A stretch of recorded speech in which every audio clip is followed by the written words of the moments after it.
What's up? I'm Isaac. I got hit in the face by a stripper. And I'm Nick. I'm like a fat girl in 7th grade at 7 a.m. Welcome to the Bargoyles, where we break down restaurants, bars, and the chaos of stand-up comedy. From bad Yelp reviews to heckler horror stories, we've got the inside scoop and the laughs. Yeah, I think I know from that Bargoyles Podcast. Yeah. I was gonna say I love you guys. You guys are amazing. Shout out.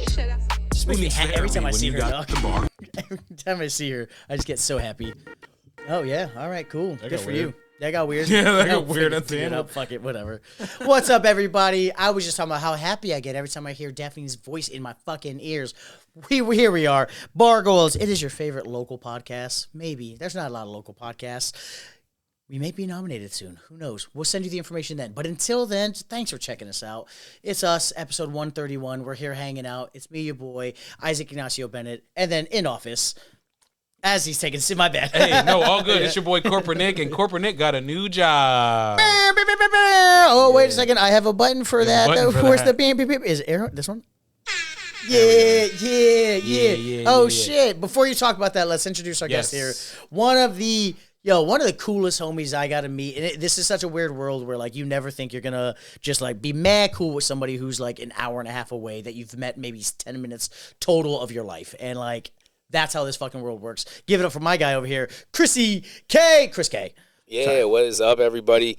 The full government name, Christopher Allen Kenworthy, your boy Chris K. Also, you're one of those you give your full name too? I like to do that. I do, yeah. You know, I feel I haven't been in court in a while. He's got no warrants, so he's good to go. Oh, okay, yeah. This time around. What's they call white people rich? No, that's what's up, man. How you doing? Man, I'm fantastic, man. Thank you guys so much for having me on, dude. This is super honor. This is awesome. You guys have a great setup. Very, very cool, very professional. I dig it, man. I dig it. So 9 times out of 10, when somebody comes on the show and tells us we have a nice setup, it's always just for me, and I can't speak for Nick, but it's kind of like, yeah, man, like most local podcasts are just a fucking one camera set up on a casting couch, and there's nothing going on. And so, like, I've gotten to the point where I'm like, hey, that's really not a compliment. I was like, you know what? Okay, it looks a little bit better than casting couch. But this is coming from a guy who runs his own show, who has a live radio show that they do video for out in Front Royal. Please check out our episode we did. Hell yeah. Can't click on the link yet. But, man, yeah, you got shout out. What do you guys do out there? What's your show called again? Helltown Radio. We're Helltown Radio. We're on Spotify and YouTube Live. We do, it's a what I like to think of in my weird world is it's the Wayne's World of Front Royal. You know, we bring on mostly local people. We've had, we brought people from outside of the realm of Front Royal, such as You Fine Gentlemen, when we did the crossover Bargoyles episode that happened. What a fun fucking time. What a fun marathon that was. Yeah, it was a fun marathon. We didn't know it was a marathon going in, but we had a lot of fun. I had no idea. I think that's like, I think coming on here and you guys are this is good. I love like the structure stuff in our show, and then specifically that show was a Royal Rumble of a Front Royal Rumble. Literally. Yes. Literally. Yes. Yeah. We had 14. I'd counted 14 people over the course of 2 hours that came and went from the show. And the cool thing was definitely longer than 2 hours, but yeah, it was like 2 hours. Whatever. It was fun. It was like 3.5. It was a great time. We're not. We had a lot of fun. So Before, fun. it was 14 people pop in. And I was trying so hard not to get my homegirl on the camera. You're like, your friend. I was like, oh yeah, that dog. Hey, come here, dog. What about the girl with the dog? It's like, right next to him, Eddie. What's up, dog? Like, That's my dog. That's my dog. That was a fun one. I mean, because that's the energy of your guys' show. Is like you never know who's really popping in, and like you have done such a cool job of cultivating a culture of people there that want to be there. Like we were there. It was a party, wasn't it? Yeah, it was the restaurant where it was hosted at Catamount Lounge. Yep. It was their Christmas party or holiday party, however they want to celebrate it. And we had a lot of people that were part of the staff. Mad nice, mad woke. Good for you. I just realized what you did. Yeah. And they had a lot of staffs like local people from around, staff's significant others. There's a potluck with KFC. Can't go wrong with that. Someone brought the KFC. Someone brought Tostino's pizza rolls. You with the fucking weed brownies. Wasn't your weed brownies, but you ate the entire bag. I ate the entire bag, and it was perfect timing when you guys left. Oh, yeah? Because it was when everything, and I have extremely high tolerance. I don't know what that dude put in those brownies. Weed. Well, I'm going to tell you this like that, all right? on more than occasion, I have. Yeah, I'm telling you, I have consumed a very large amount of edibles in my time, but that was something different. You do look like the Guy Fieri version of Joey Diaz. So, and it's funny you mentioned Joey Diaz, old Coco there. I have a thing where that's part of my conditioning for why I consume so much cannabis is that, let's say that, just Lord willing, by virtue of either stand-up comedy, podcasting, or adult films, I get to meet Joey Diaz. I don't want to end up a Joey Diaz story. Yes. I want the story to be, this dude stonewalled Joey Diaz, and that's one of my life goals. 3 Death Stars. That's one of my 5 100 milligram, 200 milligram, fucking Chrissy K out here, fucking just knocking shit out, gummies after gummies after gummies. This motherfucker get down. Yeah, that I discovered that would be one of my 5-year goals. Another one that I set for myself, and I was talking to Shenan about this the other day. I come up with a lot of Shout out Shan. Yeah, is that I want to go big. I want to go saltwater fishing with Young Jeezy. I don't know if you know or not, but he's a saltwater fishing. He's like enthusiast. doing that now, right? Yeah. He's getting old. He's into golf and saltwater fish. He's turned into an old. It's funny. The snowman has literally become the snowman. Yeah, I mean, there's things you get into when you get to that age. It's like you get into birds. You just like get bird feeders and shit, and you just. This is an Ali Sadiq bit. I know this bit. Yeah, oh, for real? Yeah. It's word. Yeah. Oh, like you're getting into bird watching, and that's how you learn about trail mix. Yeah. Well, it's funny that Nick, you talk about that because where I live, and I can't wait for you guys to come to my house where we host a lot of summer 2025 bonfire parties, baby. Not church burning, cross burning fires. Thank just you. Actual bonfires. Thank you for clarifying. Yes. In the climate we are in. Mm-hmm. Yes, we're a safe space at my house, and it's we'll have some parties safe down for there. what? I'm kidding. Hey, listen, man. I feel safe there, all right? Exactly. There you go. I'm very excited. I've heard some stories about some cool ass parties that you throw in.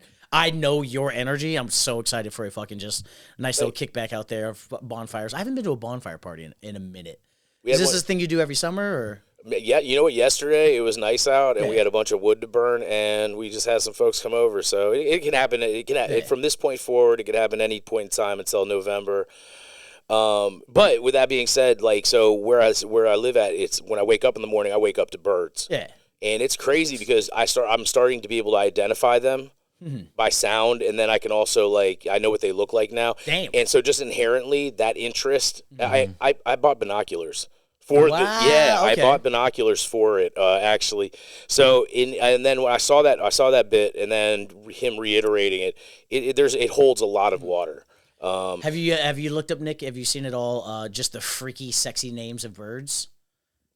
Nope, but this is apparently a thing. I heard another comic make a bit about it that obviously swallows one, red-chested, but apparently a lot of birds have just weird, sexy names. I guess innuendos, if you would say. And thank goodness we have such a good fucking producer. What were you able to pull up?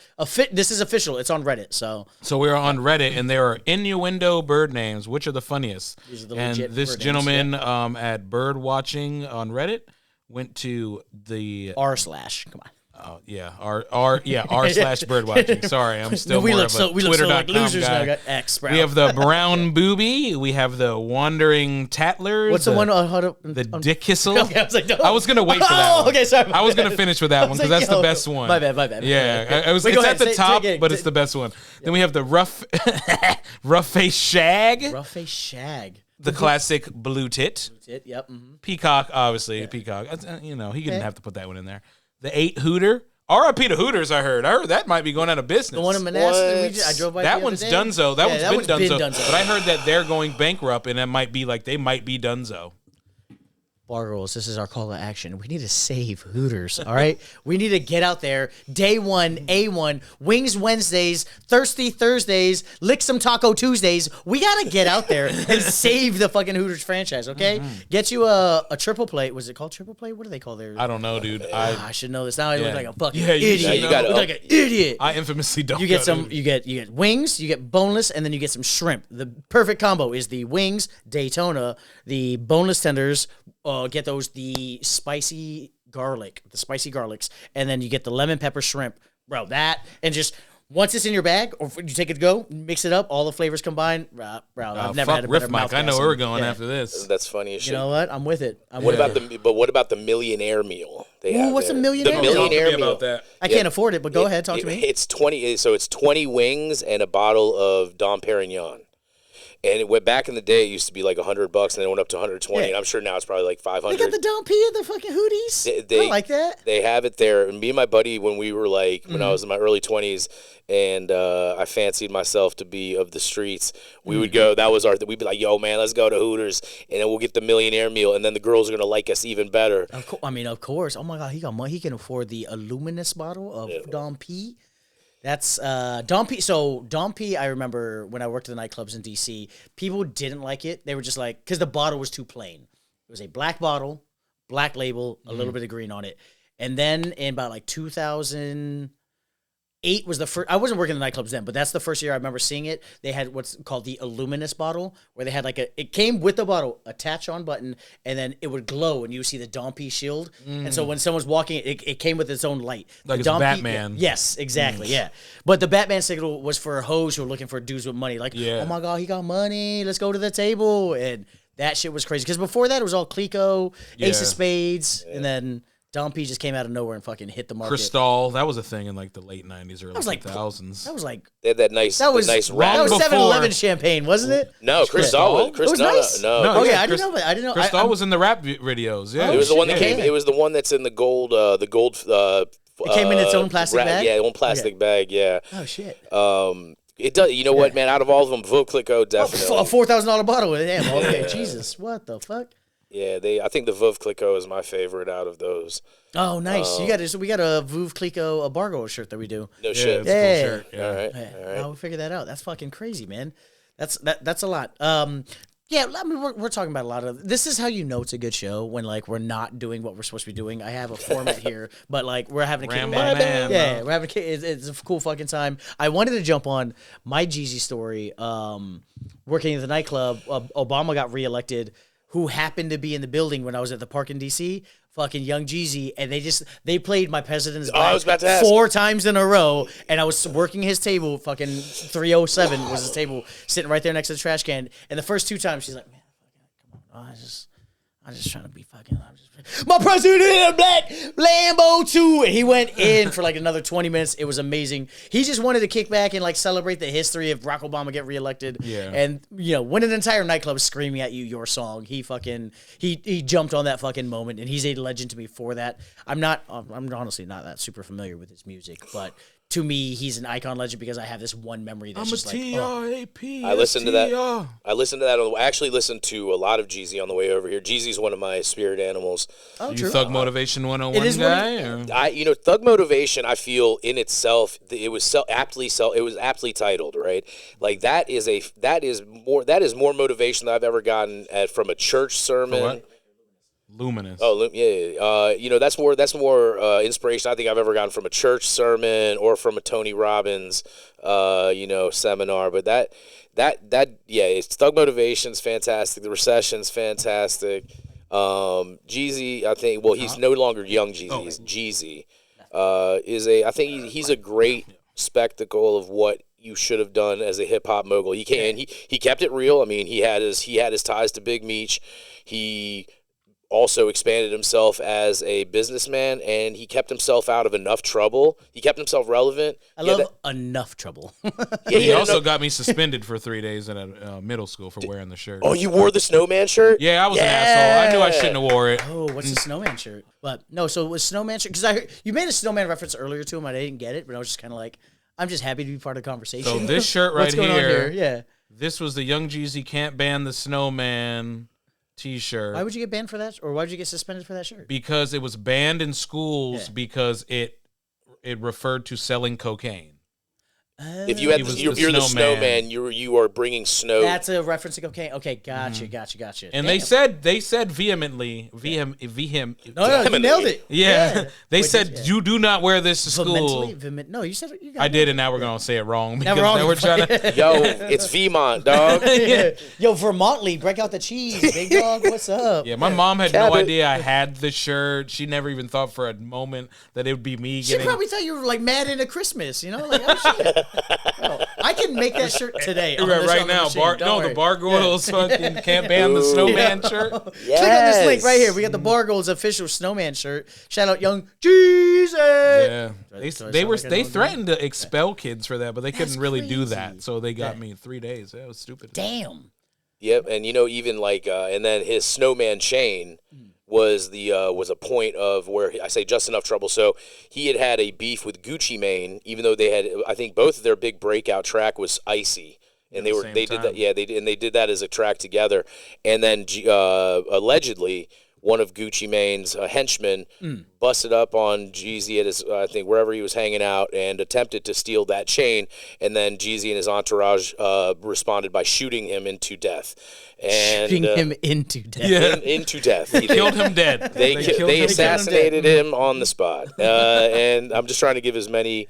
I want to make the shooting. I want to make the shooting sound a lot more grandiose than it was, and more honorable. But yeah, so that was where. And he was the inspiration for that fucking T-shirt. And you got fucking suspended. It is what it is. But I've probably bought every Jeezy album that's ever came out. Okay. So. Yeah. When it was cool to buy albums. Ever since now, you steal music. Introducing a brand new segment we're doing here on the Bargoyles. This is, hey, what was the dumb shit your school was suspending motherfuckers over for? Now, obviously, we got a story here for the snowman. I remember back in my middle school days, like 2002, 2003, 4-ish, back in Japan, guys were getting suspended for balling. Oh, doing that? Yes. So kids would get in trouble because they would take whatever napkins they could find in the cafeteria and balling. And so the janitors kept complaining about having to sweep up the things. And then that and Bomb Squad, where guys would show up with basketballs at the basketball game and all at the same time throw on the ground and yell Bomb Squad and then yell ballin'. Oh, shit. That was the dumb reason people were getting like in trouble at my school. Damn. You had your snowman T-shirts, Chris. I know you got something. Man, that's fantastic here. I think that it would be funnier if it was like ballin' was Japanese for like suck my dick or something. Ballin', Eat my ass. Ballin' mouth right now. Oh, that's good. Jim Jones, another one of my favorite rappers. And that song is so iconic to this day. The shit that people got? Oh, that's his song. Oh, that was Jim Jones. Yeah, that was his. That checks out. Okay, gotcha. Yeah, Product of My Environment, POME. That album is fantastic. That's a word. Yep. Fantastic is a word. It's not the word he would use to describe the album. It's polysyllabic. I try to incorporate it into my vernacular that I am smarter than I look. I've been trying to work a Jim Jones joke into my set where I talk about Colts killing themselves and you shouldn't drink the Kool-Aid. Yeah. But I mean that first Jones sound was named after Jim Jones, and try to tell Jim Jones not to drink Kool-Aid. It's a black joke. And so it doesn't work. It doesn't work. But it's a tough. There's a connection there. Kool-Aid, Jim Jones, that's Jonestown. The Utah one? Yeah. Is that the Utah? That was the one where they were here in the United States and then they moved down to like South Africa. Okay, that's or South when they America. moved. Yeah, Okay, they moved down there and then all drank the Kool-Aid to kill themselves. Yeah, and then they all, yes. Yeah. Okay. So it's a Kool-Aid, Jim Jones connection that's there, but it's not being funny. So maybe it's just ironically racist. I think it's more of that. Okay. Well, also that's all right. Jim Jones is fantastic. That dude is like 56 years old and he's still rapping.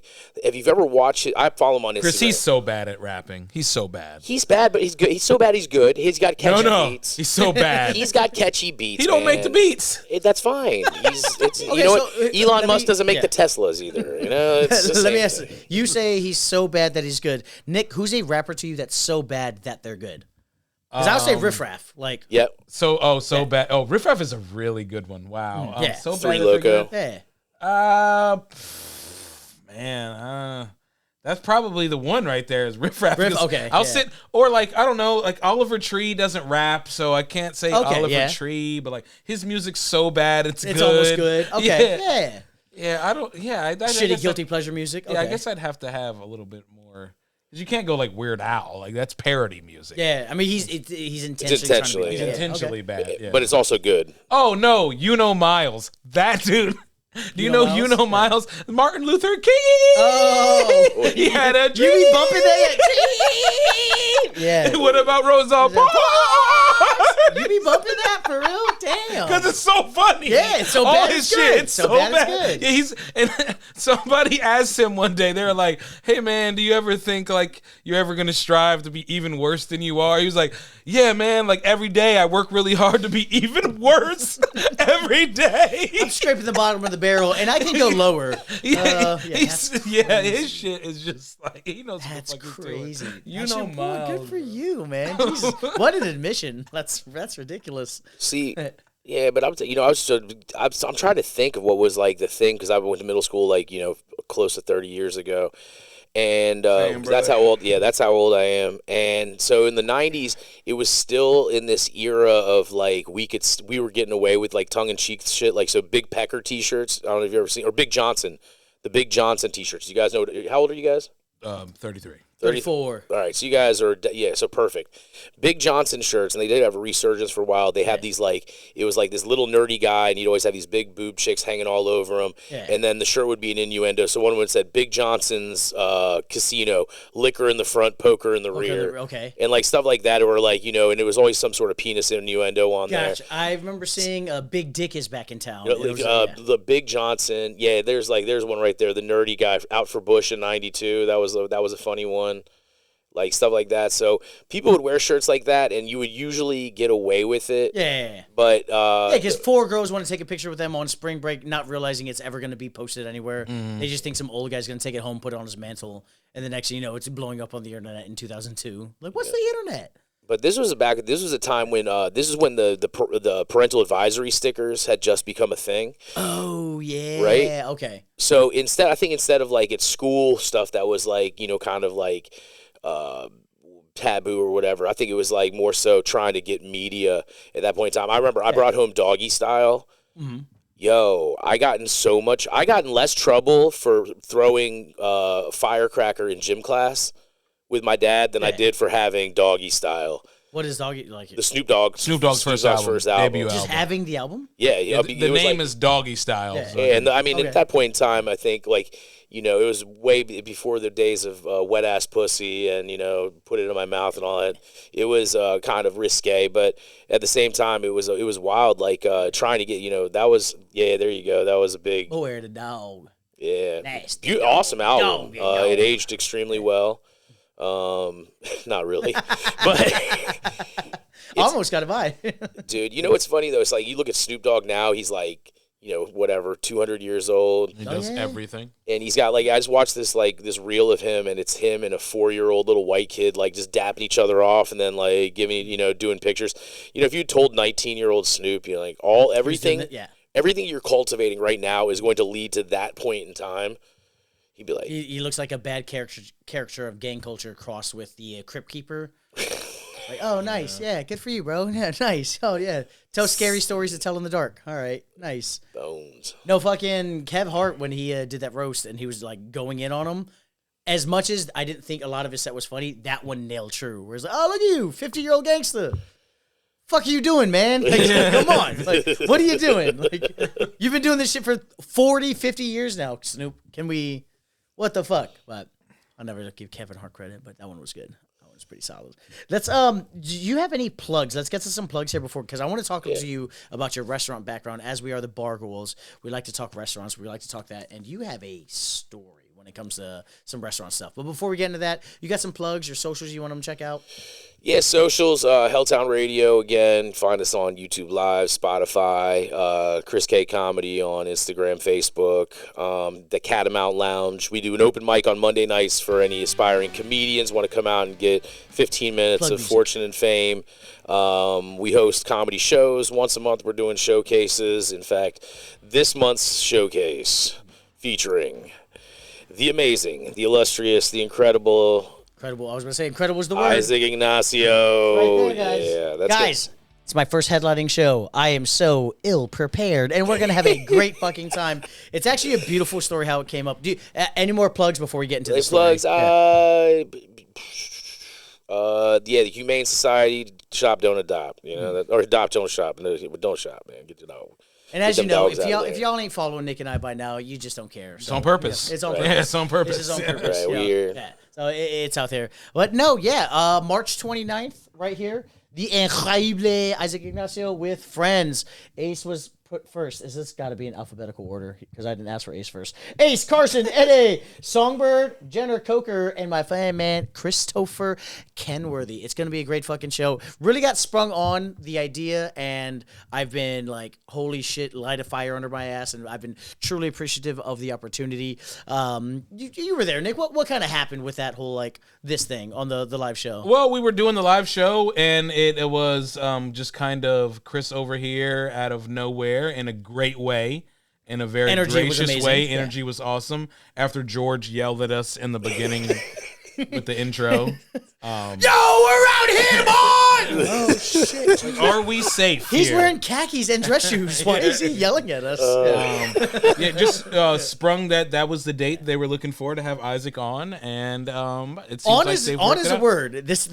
They headline. That's where that was like, oh shit. Like before that, I've featured like 2 or 3 times. I was like, fuck, all right, cool, and had to have some hard conversations with some people about like really honing my craft to be better about doing a show like this. And so I appreciate the opportunity. We're doing it. March 29th, we're coming with a lot of friends. That's the big plug. Come check us out at the Catamount Lounge in Front Royal, right on Main Street, yeah. 124 East Main Street. Beautiful location. I love that spot. Yeah. If I lived in Front Royal, I would 1,000% be a regular in that building. Yeah. If you weren't working there already, 100%, yeah. Yeah, we got to get you guys out for a karaoke night on a Friday night sometime. It's a totally different animal, but it's super fun, man. It's super fun. Hell yeah. No, we've both talked about on the show a few different times about how beautiful it is, the community you guys have built there at Catamount. And we talked about it on your show as well. It's dumbfounding, but it's so great to see, because when you talk to anybody else about going out to Front Royal, hey, Nick, you want to go out to Front Royal? Nah, I'm good. Oh, you sure you don't want? You don't want to go out to Winchester? But what it is you found like this really cool way to be in. Apologize for the political commentary, but you found a really cool way to be like a blue dot in a red area, and like y'all's area is that bar itself. Every single time I've been there, I've never seen so much more love and received love from people. I'm like, y'all know this is Front Royal. What is going on here? Like, what version of Portland did I just walk into? Like, this is so fucking cool, and I've had nothing but a blast there. So we're very excited. March 29th, going to be a kick-ass fucking show there. Yep. But yeah, let's talk a little bit about you, Christopher Kenworthy. What's going on here? You've worked some spots. Are you I won't say you're a certified Bargoyle yet, but like, what? You got some restaurant industry background? Man, yeah. So, my adventure, my journey, as everybody likes to use term overtly now.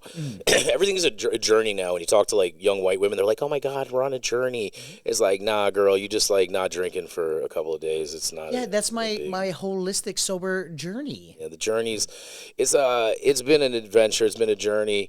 I started working I've always worked in food service pretty much like the majority of my life. I think like I could probably have like 2 years out of 30 of working that I was not involved in restaurant or food service.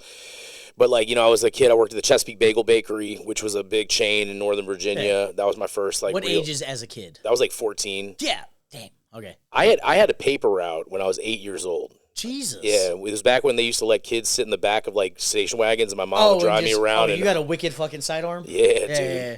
Yeah, I had to get the Tommy John when I was 12, but but I did that, and I worked at the Bagel Bakery. I worked at the first real restaurant I worked at was Macaroni Grill, Romano's Macaroni Grill. Romano's Macaroni Grill, yeah. R.I.P. Yeah, R.I.P. I was one of the opening. I think they're all gone. Yeah, they're all gone. Damn, I didn't know that. Yeah. Yeah, I worked there. I was a bus boy. I was 15. I was part of the opening team, and I was like, dude, it was probably like 6 of us. I was one of the only 2 white dudes that was doing it, like white kids. And the bartenders there, when I'd go pick up their the bus tubs, they would leave shots of tequila by the bus tub, and they'd be like, "Oh yeah, dude, that needs to get taken care of," And I would. Ooh, just liquoring up a 14-year-old boy. That's terrible. That's not good, actually. Yeah. It was Macaroni Grill's not dead. Sorry. Okay. It's on the Jersey Turnpike somewhere. What Kingstown. I want to say what is crazy is he typed in Macaroni Grill, and then it pulled up locations in Westminster, and then pulled up another location here in Akron. And then another one in Harrisburg. So they're standing by. They're like, hey, we got 5 locations left. So if you want to come out, we need your fucking help. We got one pretty close. Where's it at? Kingstown. Oh, Kingstown. Yeah. They're what was it? The when I worked there, they still did the thing where they leave the jug of wine on the table, and you just had like honor system, like put your like tally marks on there, and nobody ever did. They would just pound the shit out of it and get all belligerent. And I couldn't tell you how much like of that wine I cleaned up as a busboy, but that was wild. But for real though, like when I was 18, 19, I got in a little bit of trouble with the law, and I ended up getting in a position where I was not capable of taking on a lot of jobs professionally. So I found myself. Shout out restaurants. That's what happens, man. I enlisted in the Marine Corps and in the French Foreign Legion. And because I sold weed, the French Foreign Legion is a how the fuck? What? That's even harder than SEALs, right? Yeah, that's crazy hard. Yeah. Well, they take on. They used to take on anybody allegedly. Yes, yeah. But then Their conditioning test is so fucking crazy. I mean, it's like Fight Club where you got to show up and just stand in front of the fucking door for 3 days, no food, no drink, before they'll even like, all right, come inside, and then they'll start the interview, workout, whatever process, but. Well, they've gotten a little more. They've become a little more functional and professional. But it was so I got in contact with them, and they were like through the French embassy, and they were like, "Well, you sold weed." They're like, "No," and I was like, "You'll take a murderer, but you will not take somebody that sold some cannabis? That's fucking crazy." So, anyways, my next socially acceptable. Wait, so the Marine Corps said no because of the weed as well? Yeah. Okay, gotcha. That was they were like, nah. No, they want their Marines to develop drug problems when they're murdering people that are working poppy fields, and they're like, wait, what is this field? Let me just check it out, you know. but the restaurant business was there with open arms. I was in school, and it's not with open arms. It was with open legs. With arms wide open. I was gonna say full hand. No, it's just a super drunk karaoke song we sometimes do. Yeah. Hey man, was it Creed? Was that Creed who did that? That was Creed. Yeah. With my Scott Stapp. Scott Stapp. That's the greatest cowboy of all time. The sensitive man music. The Divorced Dad Rock, man. Divorced Dad Rock, yeah. Butt Rock Radio. Butt Rock Radio, yeah. Butt Rock. Yeah, so I did so my brother, at that point in time, I was in college, and it was kind of spinning my wheels, and my sister at the time was dating a chef at a country club, and he'd had great experience, a lot of good French cooking experience. Jeff Galkin, man. Shout out Jeff Galkin. Jeff Galkin, chefy man, what's up? And he took me under his wing and taught me how to cook a little bit, and I worked at the country club there and ended up bouncing around, ended up at some cool spots. Like I did this one place called SBC Cafe, which was in Herndon, and that's what really got me into D.C. By way of Herndon was we were working there. We were the first review that Tom Sietsma did outside the Beltway, and we got at that point in time I think we got like 2.5 or 3 stars out of 4, which is huge for Tom Sietsma. On Yelp? No, on his old his review thing. He used to do like once a week. Dickhead making a bad joke. Sorry. No, I was 3 out of 5 stars isn't great. That's why I was like, oh wow, yeah. Right. Well, this was before the Yelp years. And this I was in the business. I was in the business before that was there. Is it this place? That's that's it. But it's way long gone. But that's amazing that it still is on Yelp. That's crazy. But you were down with SBC? Yeah, I was down with SBC. Yeah, you know me. There we go. Sorry. Yeah, but we ended up, so he got in, the owners ended up getting, they were like, well, let's move to the city since we have all these accolades now. So we got into 21P was the place we opened in DuPont Circle. I was a sous chef there. That was there for a couple years, and then moved on to the Watergate Hotel. And I was there. Yeah, when it was the old ownership, it was called the Aquarelle Restaurant. Okay. And that was really rad because that was where Jean-Louis Palladin, who is one of arguably the best chefs that's ever graced American soil, had set up shop, and he did a lot of stuff there. I'd never worked for him. He'd passed away by the time I'd gotten there. But a lot of the chefs that I worked under there and that I worked through the system with, the Burkhart system there, I became a saucier by learning from the people who he taught. So I kind of learned third party how to make a lot of like stock sauces, soups, like Jean. Oh, and that's demi-glace. Oh man, I make a mean demi-glace, bud. That take like 3 or 4 days, but hell yeah. Oh yeah, dude, 48 hours. You got a favorite of the mother sauces? You know what? I like bechamel just because it can become the Mornay, and it could do bechamel. Oh, that's how I know you've been to Wisconsin. You love them cheese Mornay sauces. Oh yeah, man, the Mornay get them girls horny. Mornay. Yeah, there he is, old Jean-Louis. He's from Condom, France. Yeah, he was. I Americanized. He's the from fuck out of that. Condom, France. Condom. But he died in McLean, Virginia. Yeah, he's from the area. Condom, yeah. Damn. Yeah, man. Really, really. If he has some really interesting man, documentaries about him. He saw September 11th happen. Was like, I'm not doing it no more. He got right out of that. Right after that, I got over. But yeah, so it was. I worked there and then bounced around a couple places that the way the restaurant business, especially the boutique, independently owned restaurant businesses in DC, a lot of them came and went. Like Butterfield 9 was one I worked at, and I worked for a few a couple other places. But I was back. I worked my way up to sous chef and chef de cuisine for Todd Gray at Equinox and Watershed. And Equinox is a gym, isn't it? It's a name. Yes, it is the name of a gym chain, but it's also the name of a very fine restaurant. Gotcha. Okay. It was actually Michelle Obama's choice of restaurant when she was in. Oh shit! Damn. Yo, shout out Big Mike. Yeah. Whoa. Easy man. What was it? Joan Rivers got killed after she made some sort of comment like that. Oh, for real? Oh shit! I didn't know that. What the fuck? Yeah. She said, never mind. I'm not gonna say it. I don't want to get picked up. Yeah. The fuck? Yeah. Equinox right there. Really dope. Shout out Todd Gray and his staff and. Ellen Gray or Ellen Kassoff, his wife and partner. She's a fantastic. Yeah, there he is, old toter. Truth be told, though, I think we left on kind of shaky terms, but whatever. Oh, fuck you, Todd. That's how this industry is, though. No. There are no good terms on this in this industry. Yeah. Let me You guys are on different pirate ships right now. Let me be clear, though. I was definitely the bad person. I was such an arrogant fucking. I was one of those chefs because I came up. I had a weird come up in it where I fell ass backwards. I went from being a cook for like a couple of years, and then all of a sudden, just because I was smarter than a lot of the people in the kitchen. By proxy, I ended up becoming a sous chef and a chef de cuisine in places. Sounds like you read Kitchen Confidential by Anthony Bourdain. That's his story. I'm not saying it's not yours, but that is just our industry. That is the path. That's the path. Yeah, that's the you path. get here and you say fuck this, and you go back here, and then you find your way up here by accident. What did Bradley Cooper say in that movie? You lack arrogance. You don't. So you did good. Well, it was a little bit much. Like I gave a couple of sous chefs. I had PTSD. That's real talk. But it was crazy. I used to be a dick, but then I had a big, revelation in life about that. And you realized bartending was way better. Well, I didn't start bartending until last year. I know. That's so that's like I met you as this nice person. You keep talking about being a dickhead. I'm like, you're one of the sweetest people I know. So no, actually, I became a nice chef like after working for Todd because Todd he originally brought me on to kind of be a pit bull in the kitchen, and then I was too much, and he explained to me like kind of the vinegar versus honey mechanism. And it was a really big Todd actually did change a lot of how I operated as a chef going forward from there.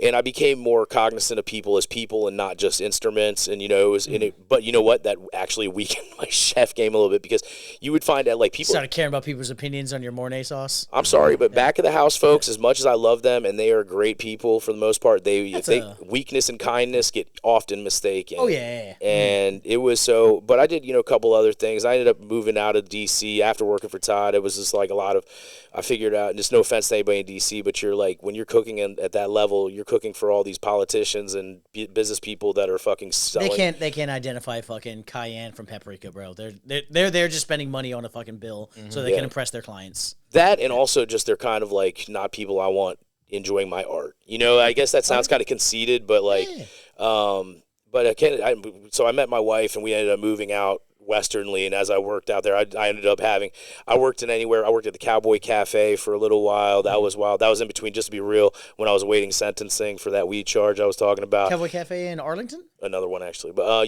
Cowboy Cafe in Arlington. Nice. Yo, shout out Karen. She was bartending there for a while. Oh, yeah, dude. Yeah, we popped in there. Tried to go there, and it was like, yep, this ain't the spot for us right now. And I've heard the food's good there. I never actually ate. But the food there is spectacular. Yeah, it's a great little dive. Yeah. I'd like they use my gumbo recipe there still. Oh, primo. Next time I'm there, I will order the gumbo. They might dispute that, but I won't. The Cowboy Cafe, actually, I have a lot of... That's where I met my wife. Actually, I used to hang out there a lot after work. Oh, nice. Yeah, because they were consistently open until 2 in the morning. Really awesome. That was when the Culbertson brothers owned it. Matt Culbertson, I forget where he's managing bar at, but he's a bar, he's a bar veteran of the DC scene. Shout out Matt. Cowboy Cafe, Yeah, it was there. Then I started work. I sold my soul for like 3.5 years or so, 4 years, and I worked for Club Core International. I don't know, Club Core. It's the biggest. It's the biggest, like I think, private golf club company in the world. Okay. And I was a sous chef and an executive chef for them for a few years, and that was cool. Like you get paid, and they send you on. Like I went to a trip. They sent me on a trip to Napa where I got to go play at the CIA. Fuck yeah. Yeah, the CIA. Got to see a bunch of wineries. It was crazy, and that was what Culinary Institute. Yeah, we got to go there and the CIA Gray Zone, which is it's like a fucking castle in the middle of a wine, in the middle of wine country. It's I didn't know they had a fucking spot out there. I only knew about the New York joint from Bourdain, obviously, but yeah. Damn.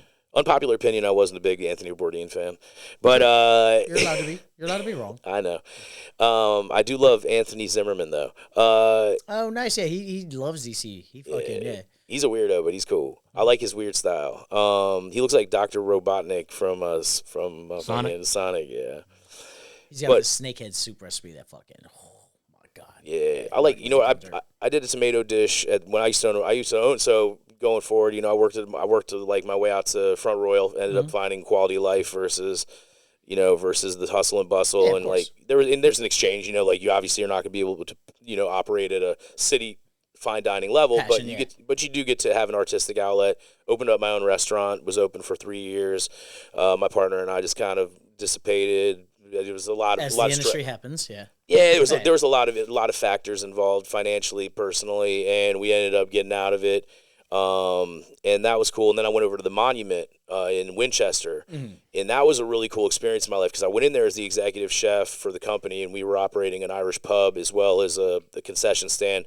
We ended up doing a big build out in the vaults underneath. It was in the Monument was built inside of a large bank, an old bank. So everything they turned a bank into an entertainment venue. Yeah. That's where you started podcasting, correct? Yeah. Yeah, this place here, my friend? Yep, the venue. Yeah, that's it right there. Yeah, it's crazy in there. But I started off as executive chef and, just was involved with the food operation. But, eventually it got to a point just because I'm a busybody and I can't be kept in a box. I would just follow around the director of operations. Yeah. And I figured, and I got to learn the business. And I learned a lot, and it was cool. And I got to got to do a lot of cool stuff. We actually had, met, the man Tony Woods through the Monument, the Red Clay Strays. I partied with them like 3 or 4 times just because they came through. Yeah. Just met a lot of cool people, and that was a big turning point for my career because I started getting involved in entertainment, and I found myself in an actual outlet outside of being because when you're a chef, all your life is cooking, drinking, sleeping, maybe being angry for a lot of time, and then comparing tattoos with fucking El Salvadorians. Not wrong, and sometimes even Ecuadorians. But it was so I started learning that there's a life outside the kitchen, and I kind of figured out a way. And just by like sheer virtue, the Monument thing closed down very abruptly right after we'd done a $1.25 million build out in that place, which was really weird. And the whole So the owner was embezzling. Okay, got it. No, he was actually he was so independently wealthy he could afford to do that. Damn. Yeah. Jesus. Yeah. So he sold the place, and they're back up and running under James Johnson and John. I dropped John's last name, but good homies of mine.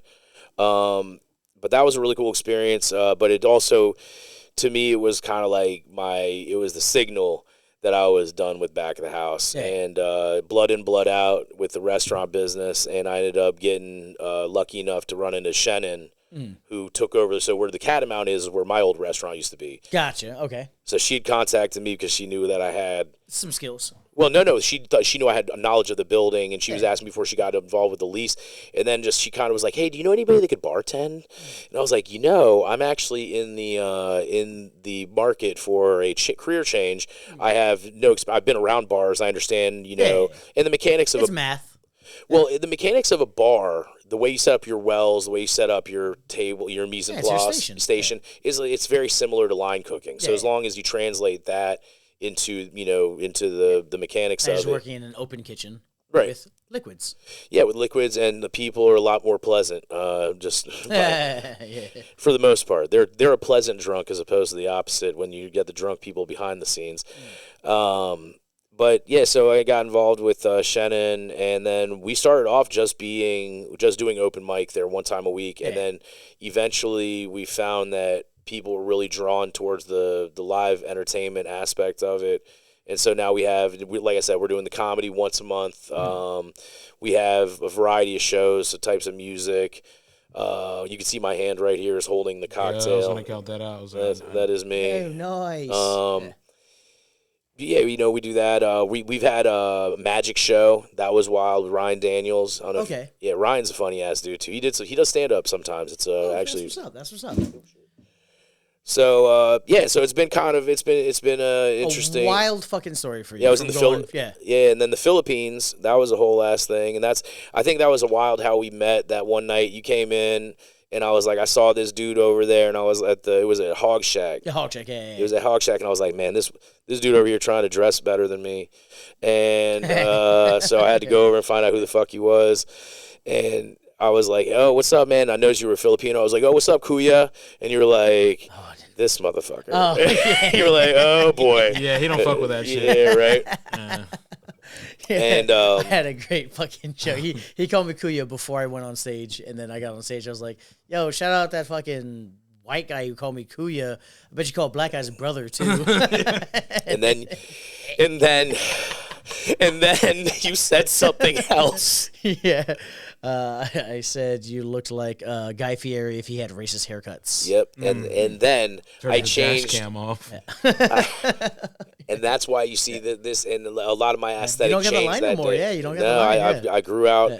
I grew out half of my hair, and then I grew a beard because I was like, man, Isaac roasted Beard looks good. The beard looks good. I like the beard a lot. Yep. Heather Furr over at Beautiful Salon in Front Royals. Shout out Heather. She does my shearing, my coiffing, my bearding. But Ed shearing. Okay. You can click. Yeah, so that was funny, man. I was like, oh, man, I'm going to have to fucking... So I went in the next week, and she's like, all right, what are we doing with your hair? Are we going to keep it the same? And I was like, no. I was like, this guy... fucking Filipino.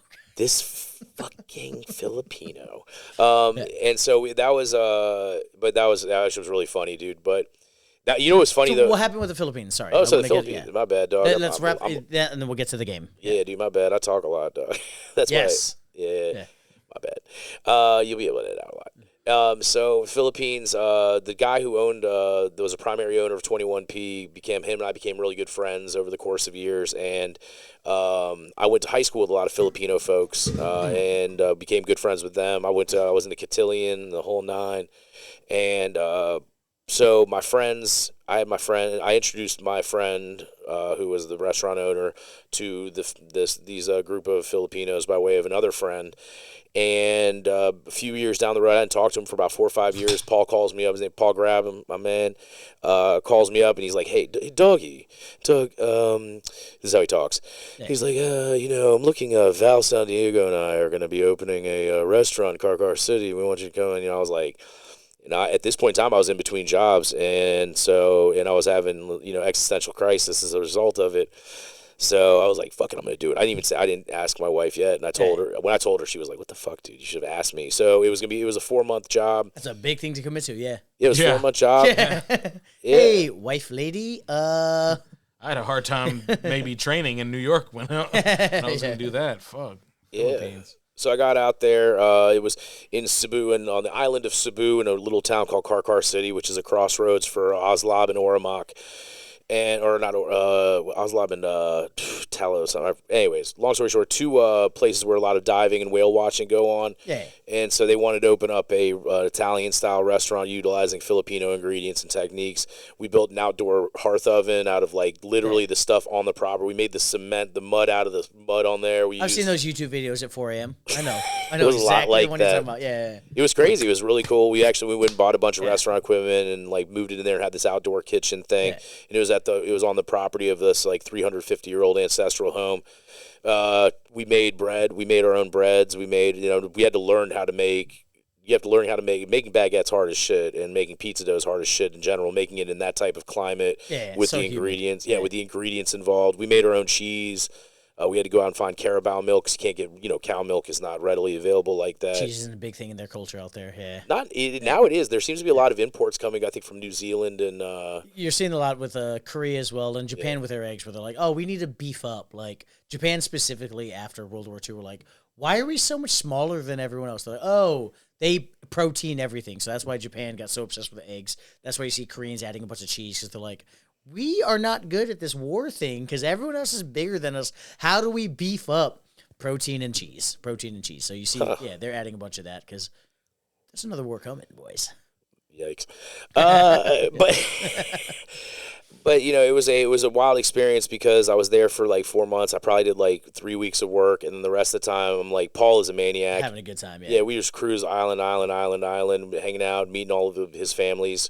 Plural. Before Palawan, Cebu was the like Hawaii of the Philippines, where everyone was like, you go to Cebu, and then Cebu got played out and like too dirty because tourists. But for the longest time, the howling dogs. Yeah, the white people howly. Well, that was the name of a bar we hung out at. Oh, nice. Okay. The Howling Dogs, and that was actually in Cebu, but it was named after the white guys who owned it. Yeah. And then what was the other? Draft Punk. That was the other place. We did great food, really fun place. But it was awesome. Met so many nice people. Got such a big new perspective on life, and like you got Western thought versus Eastern thought. You learn about a lot of cultural differences. You learn about like what we have here as granids and standards or luxuries in a lot of other places. But mostly I learned that like it was a very interesting experience because I was working with people that were kind of like the rich folks, and I was also working with the labor force too. Yeah. So I got like to see both sides of, and I was involved with both sides of that. So I got to be, socialized on that level. See the juxtaposition in a third world country between like what their one is and what their third culture is. Sure, and and especially at that point in time, it was like when they were really developing a middle class. So it was like you'd be there and you'd see like adults in school uniforms because they'd just gotten access to education, and every adults with braces because they'd just gotten access to that. So it was a very interesting time to be there. I love everybody there. June Tupas, my man, I know he'll watch this when I put it on the. June Tupas. Yeah, dude, the national shooting air rifle champion of the Philippines. Oh, nice. And homie of mine taught me how to shoot. Kabi Bayan? Yeah. I don't know. He's go visit my family. They're in Tacloban. They're one island over. Been there? It's great. Hey, that's where I had Jollibee for the first time.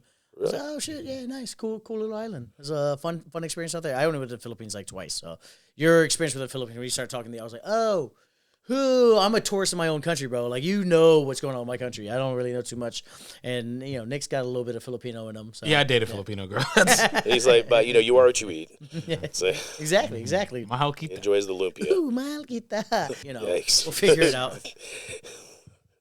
Guys, let's get to the last segment here. Nick, what are we about to do? We are about to do Bar Enemy, Bar Friends, our favorite and most popular segment where we are going to vet our buddy over here with a series of questions and see if we find him an enemy of the bar or a friend of the bar.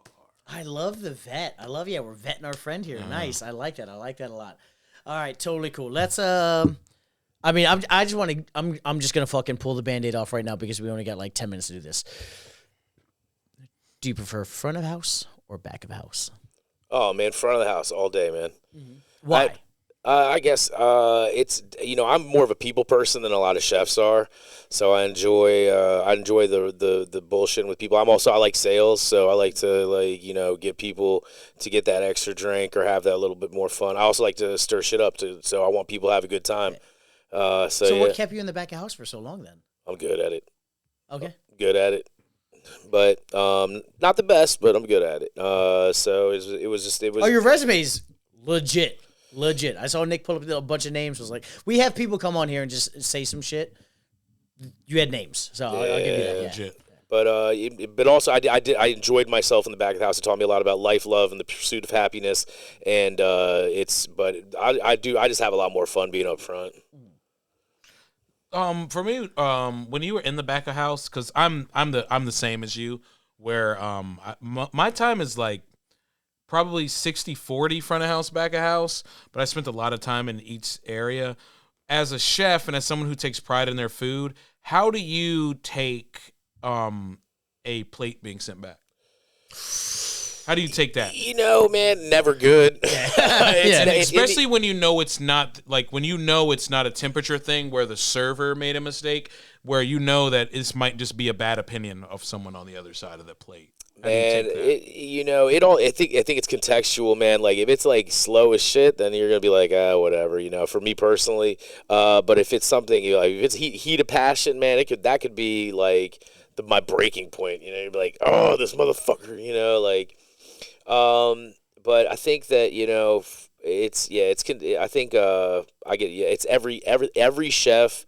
Even if you know you're wrong, even if you know you're 100% wrong, it's never a good feeling when you see that dish come back. So I think anger is definitely the go-to. And now as someone who's transitioned to front of house, because in the back of house, you don't have to change your opinion. You can be like, man, fuck those people. I did it right. But now you switch to front of house. Now this guy's tipping you and you're sitting right in front of him. Oh, yeah. You have to now go about it differently. How do you handle that when someone's complaining in that kind of way and you know it was right, but now you have to... complaining about a cocktail you just made. Yeah, you kind of have to lie to yourself and lie to them. But I'm sorry. When you're in the back house, you can say whatever the fuck you want and make a new dish. Oh yeah. Now in front of house, you have to face them. How do you treat that? Man, I'm a pretty good actor, so I usually hit him with the oh man, you know, dude, totally my fault. Yeah, I'm new to this. I'm stupid. Well, did I put cranberry when you asked for cranberry? Oh, I'm so sorry. Oh, you asked for a martini. It's too strong for you. Sorry about that. Yeah, you know, it's the martini machine I have in the back, so on extra high. I'll turn it down a little bit.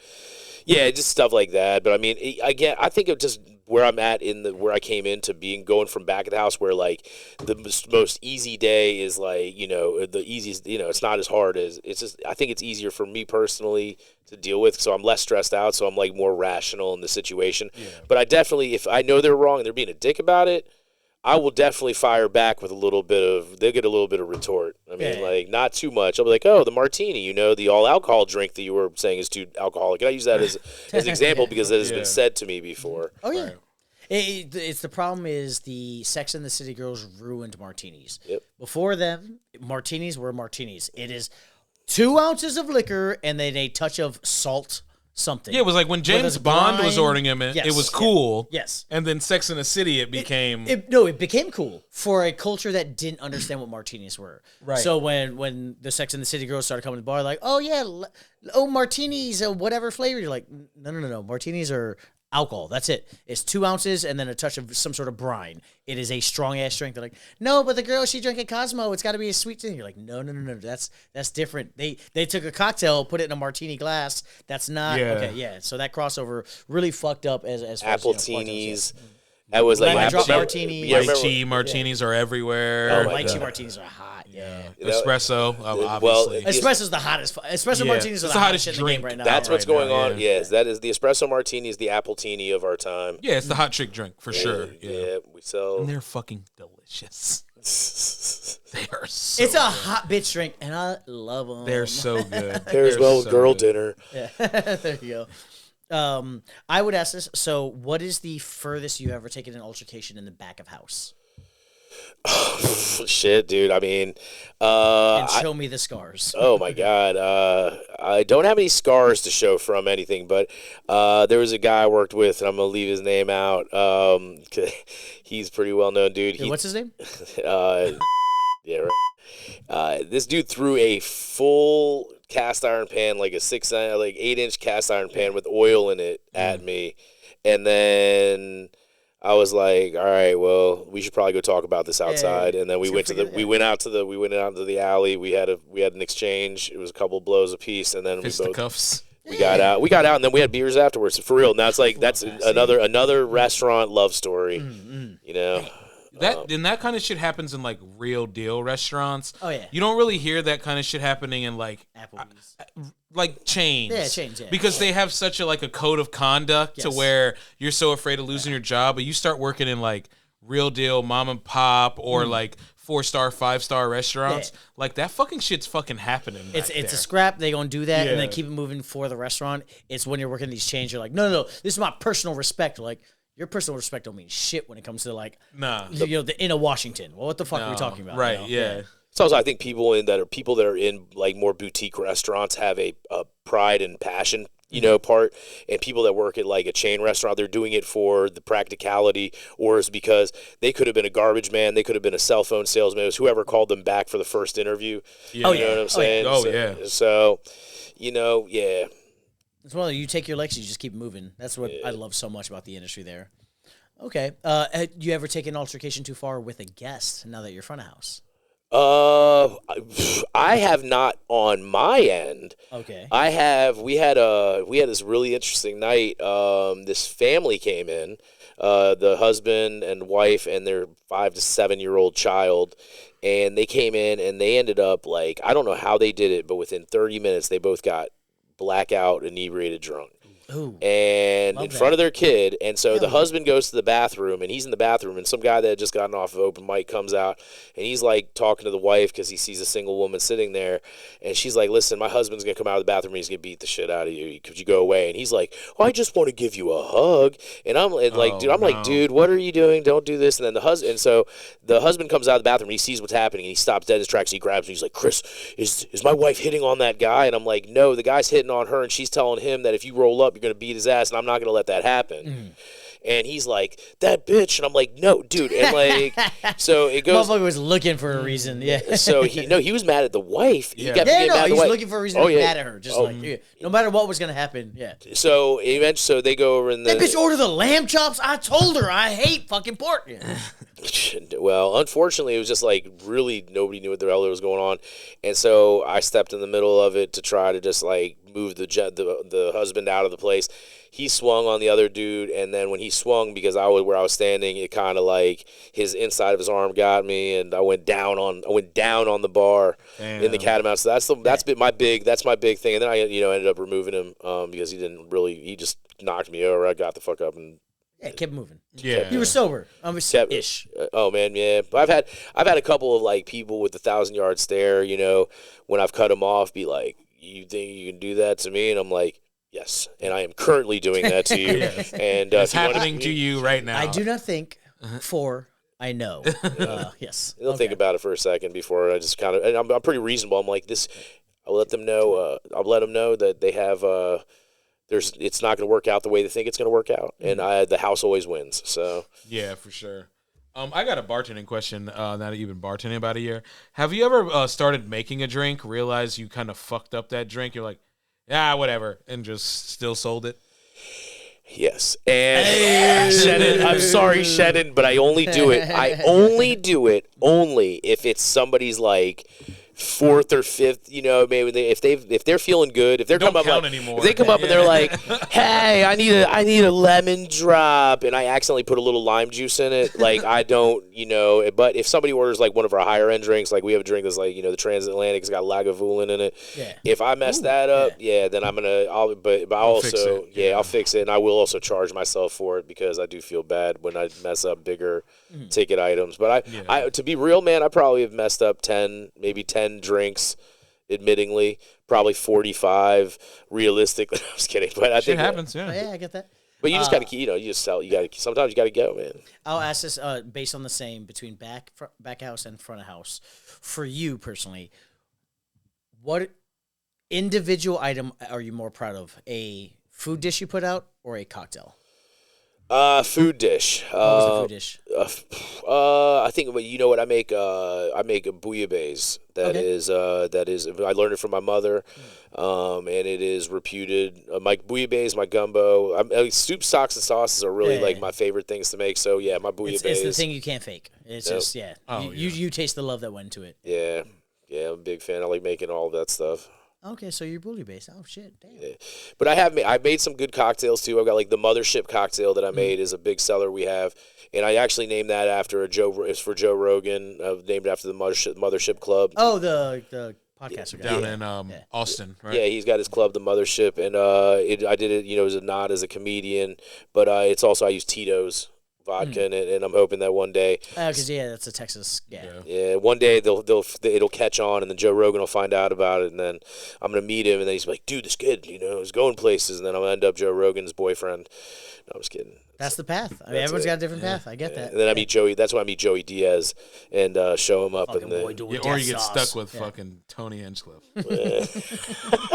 I'm not gay. I just want to fuck you. Yes. I hear that often. Mm-hmm. That's Tony there for you.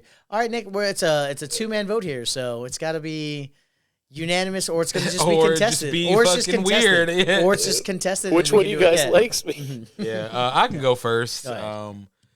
Yeah. So as somebody, it's probably pretty evident, but as somebody who has done all the places and done all the things, worked a million jobs, million restaurants, done front of house, back of house, fucking basement house, whatever the fuck you want to look at it. And then just being honest about it and, working for some cool people and being honest about your downfalls and then being honest about your good shit and then being a man of the people who 98% of chefs that spend most of their time are not people of the people. They're people of their pirates, and that's it. Yep. They care about their people, and that's what they do, and then they go home and whatever. Easy peasy, bar friend. You invited us into your home area up there and treated us like family for 4 hours on a podcast. You sound like you're about to go back to enemy. Nah, it was a good time. You held us hostage. No, it was a great time. The only negative about that time is that all the food from the fucking party. We heard about really good food. Yeah, we heard about all the good food, but by the time we were able to go towards it, it was fucking cold and gone. Yeah. And I'm a hungry boy after a long night like that. Like, I'm fucking starving right now. But that is bar friend on my end. Bar friend. Okay, nice. For me, there are different things. I know you as a comic. I've been learning you as a showrunner now. I've been learning you as, a show producer as well for your own podcast, but also just comedy stuff like that. I don't know you as a bartender as of yet, but as far as your questions go, it's been pretty crazy. The thing that harkens most true for me is that we've had so many people on who have talked big shit. Like, oh, I know, I did. And cool, and when we have somebody here who knows, Nick's not out here fact checking you. That's not his job. He was just looking up things genuinely and curiously, and every single name had a real motherfucker attached to it. Talking about some Michelin this. Oh, guy was bringing to the Washingtonian elite, the Jean-Louis. Yeah, I was just like, oh shit, it's a real resume, and I don't think we've had a chef with a real resume come through yet. I'm not sure. We've had a few chefs on, but it is weird to see the juxtaposition of a guy who chefed for real fucking spots for so long, now part of the front of house. And so it's one of those where I'm like, did he abandon the back of house for as a comic, you love the attention. I get that. I love the attention. Does that make you a shitty human being? I don't know, because that's who we are as comics. We're shitty human beings. It's that juxtaposition. It was like, you got two wolves inside of you, between your passion and being seen. And watching you balance between that reminds me a lot of myself as someone who's not bartending anymore. Where I'm like, oh shit, I'm not on the front of, I'm not making people's days every single time. And I hearken and empathize a lot with your experience right now. And with that, I can only go one way. I think you're a certified bar friend. So it's a absolutely unanimous, absolute great fucking human being. I've seen nothing but, reciprocated love and energy from you. You have such an amazing antenna for what you bring towards your radio station. It's dumbfounding to me, because I don't think I'd ever find that kind of love in a town like Front Royal, if I'm being honest. I've been to a lot of shitty small towns. My family's in shitty small towns in Alabama, and if I found a bar like you had found and built, you didn't build, but the culture that you collected down there, if I found that in anywhere else, it would be dumbfounding to me. I would call fucking Twilight Zone and be like, hey, what the fuck's going on here? It's dumbfounding. And the more and more I get to know you, the more I realize, yeah, no, that's just yourself, personified through a bar. And it's beautiful, and I love that shit. And for that, certified bar friend. Oh, man. Nick, you got a shirt for him? Damn, y'all. Oh, yeah, it's normally to my right. I was like, did he give me the shirt? Yeah, sorry. Yeah, my second, I was like, he didn't give me the shirt today. I was like, no, but this is the one of one you get. So this is the one of one. Yeah. This is gonna be my Friday night apparel, my Friday night jersey. My other Bargoyles shirt that you made is the commemorative one for all of us at the spot. Yes, yeah. I will tell you, the boxing poster one. Yeah. You know what? I will tell you, you guys definitely got some subscribers off that, because people come up, they were like, "Oh, what's Bargoyles?" And so I was like, "Oh, well, let me tell you." And before they'd go, I would peer pressure them. I'd say, "Let me see your phone." Yeah. They'd pull out their phone. I'd be like, "All right, now you have to." That checks out, because I was gonna say I've never been in a room where I haven't been before and received more love. When we went to Catamount for the live show after the Humane Society, I was like, people who I've never met, who I wouldn't think I'd ever have a conversation with, in overalls and a fucking backwards trucker hat, just like, "Hey, you Bargoyles?" I was like, "Oh yeah, that's it's a show that I do sometimes with some people." Whatever. They're like, "Yeah, no, I saw the episode last week." I was like, "Oh shit! What the fuck?" Like, I thought you were about to do a hate crime. Like, no, none whatsoever. It's fucking crazy. You guys have such a cool fucking scene out there. I appreciate you. So, before we get out here, shout out your plugs. Everyone can follow you. How can they find you? Yeah, you can find me on Instagram, Facebook, Christopher Allen Kenworthy, or Chris K Comedy. You can find me at the Catamount Lounge, 124 East Main Street in Front Royal, Virginia.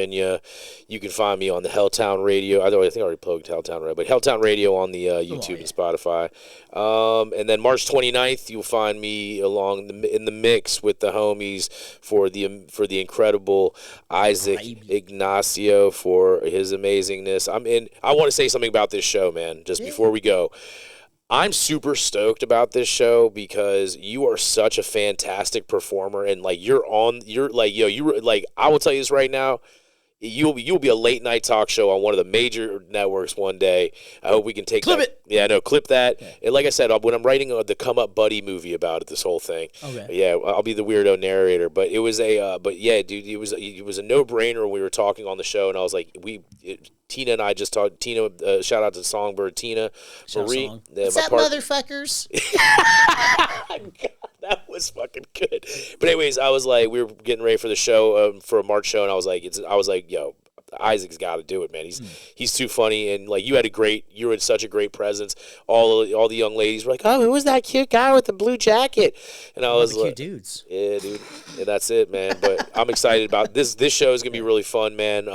It's a killer fucking lineup. We've talked a bunch. Shout out to everyone else who's being on the show, but myself, Ace, Aaron's not gonna be able to make it, which sucks. But we've talked about taking that shit. That's a really fun group between Carson, between Ace, Eddie Hoffman. We're very excited. This will be the first show where we kind of go on the road together, and then hopefully we get Aaron back into that mix. And so appreciate y'all guys for Aaron's a fucking killer. She's so dude. My dad. That's my sister in diabetes. What's up, girl? Oh, true, yeah. Well, shit. Let's close this out. Yeah. Let's go see her. Yeah. We'll see you guys, as always, episode 131. Check us out. If you're not following me and Nick by now, you just don't care. That's whatever. Cool. Nick, play the song. Hey, boop. What's up? I'm Isaac. I got hit in the face by a stripper.